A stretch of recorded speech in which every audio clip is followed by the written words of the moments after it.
The Cricket in Times Square, Chapter 10. The Dinner Party. Late one night, Chester Cricket was very busy inside the newsstand. As soon as the Bellinis went home, he hopped out of the matchbox and began to clean up. First he pushed in the box so its sides were even and then slid it over beside the alarm clock. Next he pulled a piece of Kleenex out of the Kleenex box and dragged it back and forth across the shelf.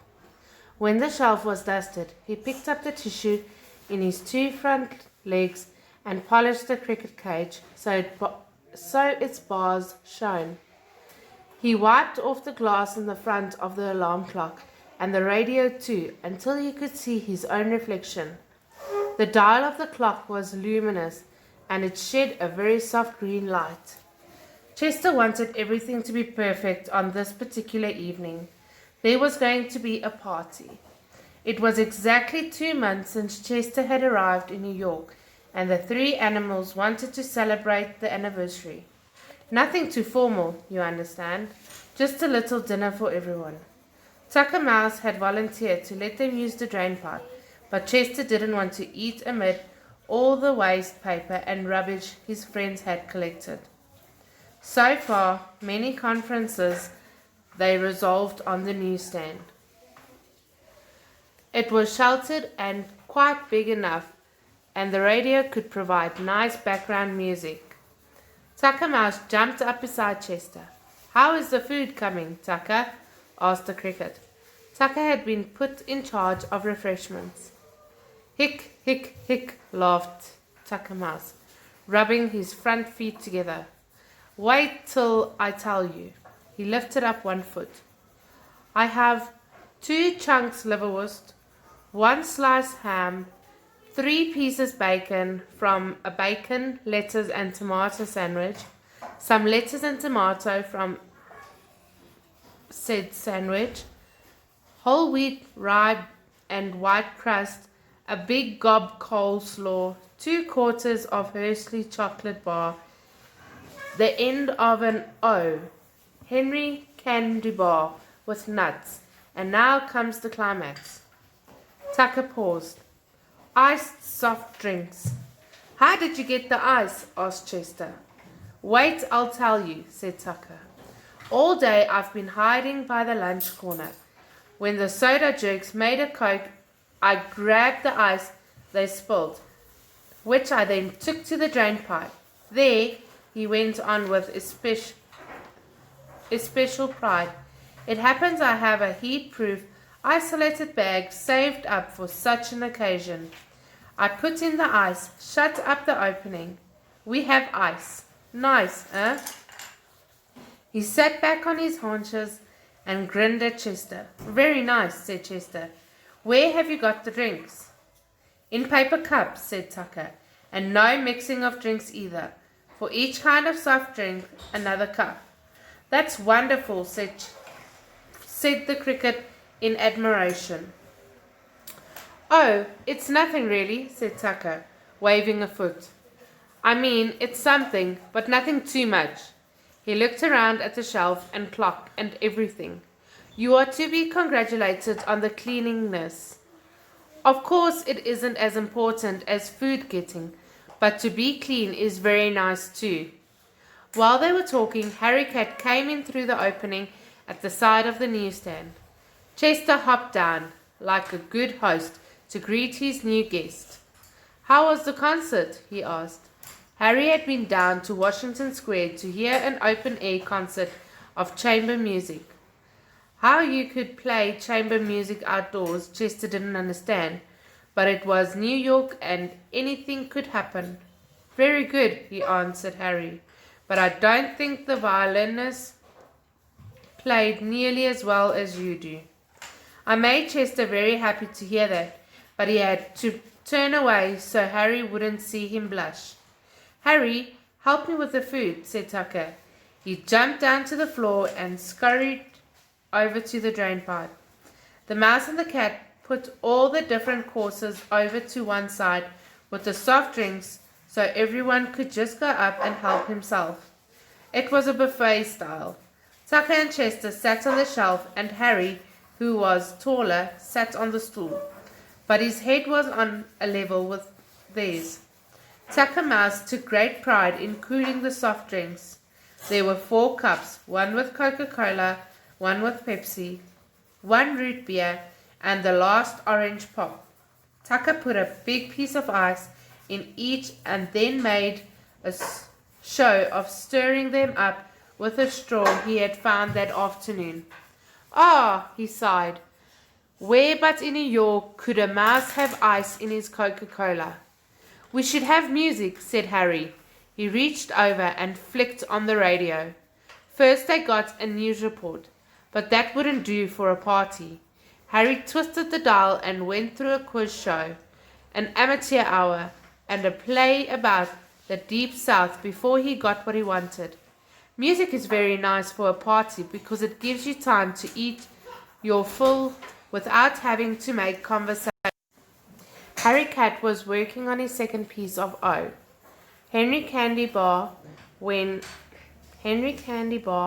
he suddenly stopped munching and listened to the tune the radio was playing. His head began to sway from side to side. That's my favorite song, he said, beginning to hum along with it. Sing it, Harry, said Chester Cricket. You don't know what you're letting yourself in for, blurted out Tucker Mouse through a mouthful of bacon, lettuce, and tomato sandwich. But Harry was in a party mood, so he cleared his throat and began. When I'm calling you, ooh, ooh, ooh, ooh, ooh, ooh. Harry had a delightful yell that went very well with the lyrics of the song. You see what I told you? Groaned Tucker. Harry went right on, however. Will you answer true? Ooh, ooh, ooh, ooh, ooh. Maybe we should turn back to the amateur hour, said Tucker Mouse, helping himself to the Hursley bar. I think Harry sings beautifully, said Chester. You sing now, Chester, said Harry Cat. Secretly, the Cricket was very anxious to perform for them, but he had to have some encouragement first. He limbered his wings and said, It's not really singing, you know. Singing, playing, who cares, as long as it doesn't sound like Harry, said Tucker Mouse. He slurped up the last of his orange soda and they all fell silent. It was well along in August by now, and just the time of the year that crickets all over the world like most. Chester hadn't done nearly as much chirping as usual this summer because he was living in New York, but tonight he played to his heart's content. He thought of his meadow and the stump, the brook and the old willow tree. The song swelled up from his wings and filled the newsstand. When it was over, Tucker and Harry applauded and congratulated Chester. Now play us something we know, suggested Harry Cat. Well, I don't know if I can, said Chester. All my songs are my own compositions. Listen to the radio and play what it does, said Harry. He turned up the music. And there they are singing. Chester cocked his head to the one side.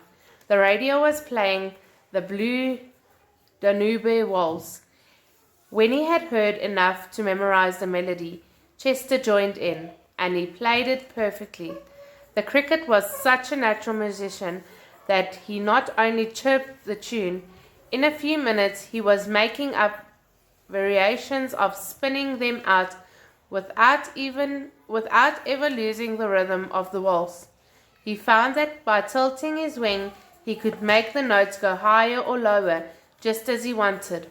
Chester got an ovation from his friends. Harry Cat, who crept into the Metropolitan Opera House a few times and knew how people acted there, shouted, "Bravo, Chester, bravo!" Of course, after a sample of his talent for imitating songs, his friends insisted that he keeps on, and Chester was happy to oblige. There's nothing like a good audience to encourage a performer. The next selection from the radio was a group of Italian folk songs. Chester picked out the different melodies and chirped them along with the orchestra. After the folk song came a group of operatic arias. It was easier for Chester to play the ones written for tenors than the ones for sopranos, contraltos, and basses, but he did them all beautifully. Each time he stopped after singing a new piece, the animal shouted, "More, more, more!" So Chester went right on. Now came a South American rumba. The rhythm was very tricky, and it took the cricket a few minutes to catch on to it. But once he had it, he never lost a beat.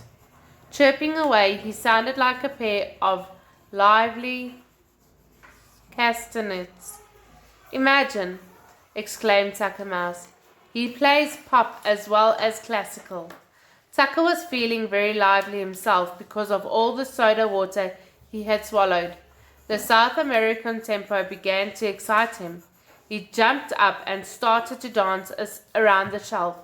Harry Cat burst out laughing, but that didn't bother Tucker. He was a carefree soul. "Chester can play, I can dance," he panted. "We should go into vaudeville. If you dance as well as he played, you could," said Harry. "So I'm just learning," said Tucker, and threw himself into a wild twirl next to Papa Bellini's pipe. He couldn't see where he was going, and he topped over into the box of kitchen matches. The box flipped over. A shower of matches fell around the shelf and onto the cement floor. There were several yellow bursts and the sharp scratches that a match makes when it's lit. Most of them fell far enough away from the wooden walls so they could burn themselves out without danger. But one match, unluckily, struck right next to a pile of that morning's newspaper. The spurt of flames it sent up lit the frayed edge of the newspaper and quickly spread over the whole bundle. "Watch out!" shouted Chester. Harry Cat leaped up to the shelf just in time to keep his tail from being burnt. The cricket was the first to realize what had happened and what was likely to happen if they didn't put the fire out. "Get the Coca-Cola," he said. "Pour it over." "I drank it all," shouted Tucker. "You would," said Chester. "Is there any ice?" Harry and Tucker dumped what was left in the isolated bag down on the flames, but it wasn't enough. The fire spurted, died down, and then flared up again, larger than ever. "Maybe we can smother it," said Harry. There was a pile of magazines on the very edge of the shelf, just above the fire. Harry strained and pushed and succeeded in toppling them over. They all peered over the edge to see if the fire was out. "Oh, fine," said Tucker. "She's still burning, and you blocked the hole to get out." They were trapped. Harry and Tucker jumped down and started pulling away the magazines furiously, but the fire crept closer and they had to back away. "What a way to go," said Tucker. "I should have stayed on 10th Avenue. For a moment Chester got panicky, but he forced his thoughts back into order and took stock of the situation. And an idea struck him. In one leap he jumped onto the alarm clock, landing right on the button that set off the alarm. The old clock began ringing so wildly it shook itself around the shelf, and in a mad dance, Chester hopped back to his friends. "Any alarm in fire?" he said. They waited, crouched against the wall. On the top, opposite the side of the stand, the flames were lapping against the wood. There you can see the picture. Already the paint on it had begun to blister.